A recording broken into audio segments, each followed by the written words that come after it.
Bonjour les amis, j'espère que vous allez tous bien. Alors voilà un deuxième petit vlog que je vous ai préparé.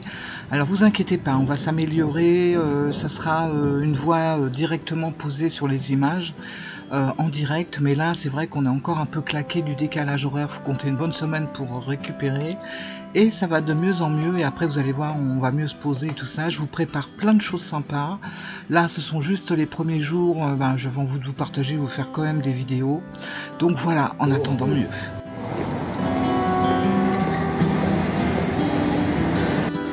C'est super beau, je sais pas le temps qu'il fait en France, mais nous, depuis qu'on est arrivé, on a dans les 20-24 degrés. Beau soleil, donc c'est cool. Alors vous remarquerez qu'il y a beaucoup de fils électriques en haut, enfin au-dessus de nous. C'est en fait rien n'est enterré, voilà, tout est en surface à cause des tremblements de terre, hein, parce qu'il faut savoir que le Japon est une ville qui bouge beaucoup, voilà, dans tous les sens du terme.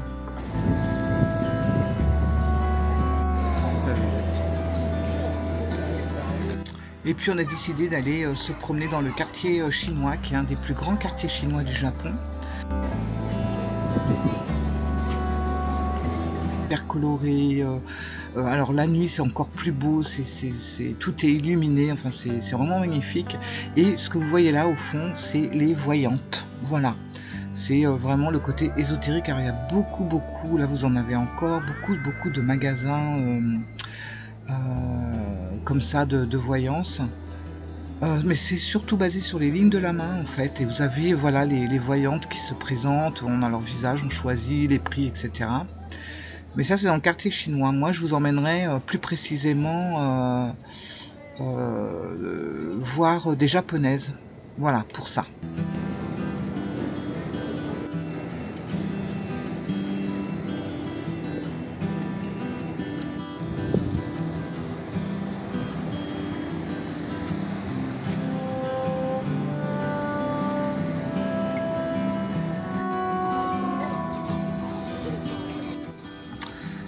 Le port de Yokohama, voilà, le fameux port de Yokohama.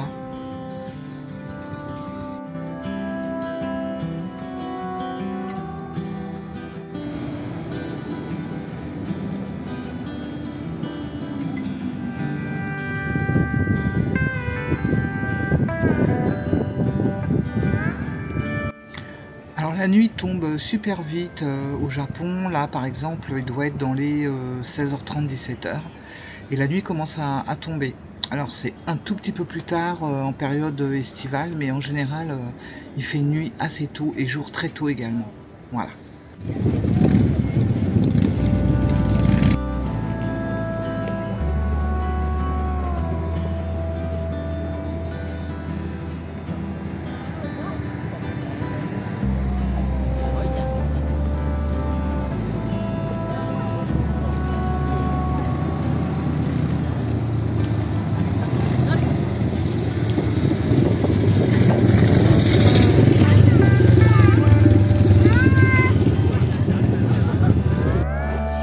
Alors vous avez aussi ces petites télécabines qui se promènent comme ça au-dessus, carrément au-dessus de la ville de Yokohama, enfin dans ce quartier surtout, et c'est vraiment magique.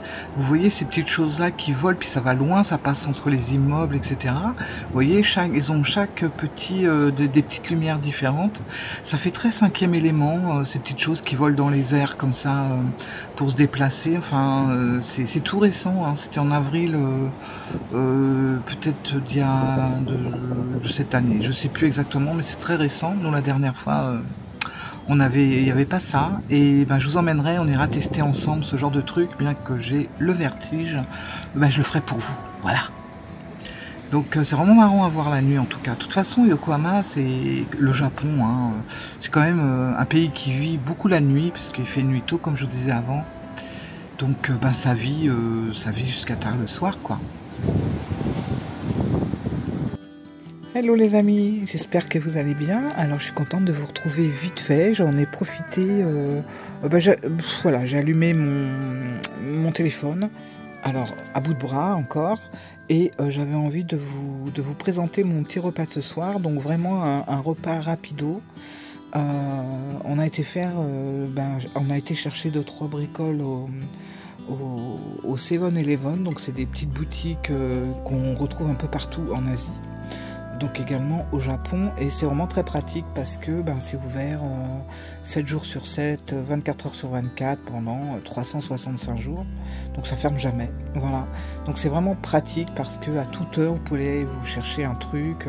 Si à 4 heures du matin vous avez la dalle, vous descendez au combini et vous allez vous chercher ce que vous avez besoin. Donc c'est vraiment très très pratique. Ça manque en France. Par contre, vraiment, bon, voilà, c'est vrai que ça manque pas mal, et la qualité des 7 en général, c'est vraiment super bon. Alors qu'est-ce que j'ai pris? Bon, nostalgie déjà, les croissants au chocolat. Voilà, ça sera le dessert.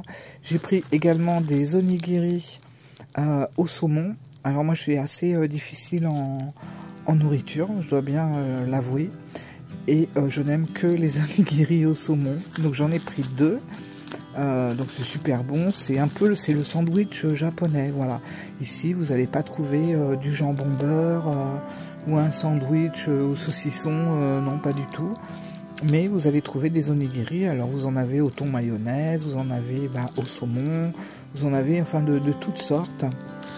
Alors ça s'ouvre d'une façon un petit peu spéciale. Si vous loupez le coup pour l'ouverture, tout va se casser tout va tomber en miettes. Voilà. Et parce qu'en fait c'est du riz avec du saumon à l'intérieur pour celui-là, et tout ça c'est enrobé en triangle par une algue. Voilà. Donc c'est super bon. J'ai pris en boisson, donc c'est une boisson chaude. C'est tout simplement du thé au lait, donc c'est très doux, et puis là on est rentré assez tard ce soir, il y avait un petit vent, la journée il fait super chaud, on a un super beau temps, les gens sont encore en short, vont traîner, vont mettre leurs pieds à l'eau au bord de la mer, enfin bref, c'est tranquille.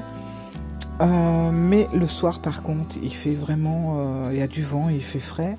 Et du coup, j'ai pris un thé chaud, voilà, au lait. J'aime bien le thé au lait. Et je sais plus parler français du tout. Un petit œuf. Alors, principalement au Japon, on va trouver des œufs blancs. Voilà, j'aime bien les œufs blancs. Je sais pas, je trouve ça. C'est vrai que chez nous, on en a beaucoup moins. Et alors, je ne sais pas comment ils font leurs œufs, mais ils sont succulents. Déjà ils sont salés, voilà, c'est salé juste ce qu'il faut. Je pense qu'ils doivent faire cuire ça dans l'eau salée, j'en sais rien. En tout cas l'œuf il est salé vraiment à point, et c'est génial quand on a une petite faim. Et puis ça, alors ça c'est des pommes de terre en salade. Alors moi je déteste la mayonnaise, et ça, si vous allez au Japon, je vous conseille de goûter ces petites salades, patato salade.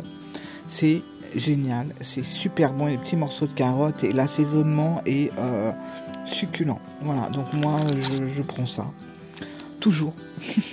Alors que je déteste la mayonnaise à la base, mais j'aime énormément ça. Alors c'est toujours un esprit très pratique au Japon. Par exemple, je sais pas si vous voyez, vous avez une encoche ici pour ouvrir quand vous voulez manger, et vous en avez une autre là. Parce que forcément, quand on commence à manger un premier tiers, c'est difficile d'aller gratter au fond. Donc, ils nous mettent une deuxième encoche ici. Comme ça, une fois qu'on a mangé un peu le haut, on ouvre la deuxième encoche, ça on jette à la poubelle, et on peut bien racler au fond. Voilà. Donc, c'est tout con, mais il fallait y penser. Et voilà pour ce soir.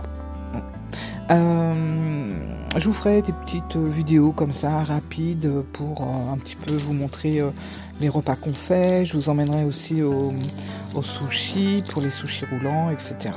Voilà. Prochaine petite vidéo rapide, parce que, alors ici ils ont la 5G, mais je ne sais pas pourquoi.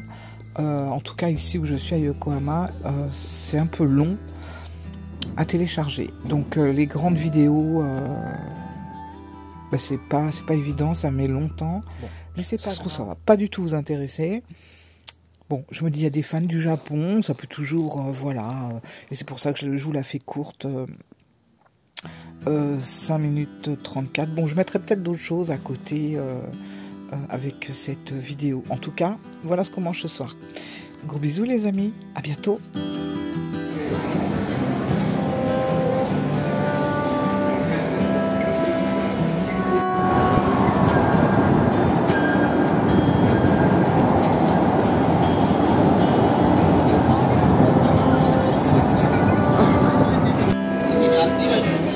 Hop.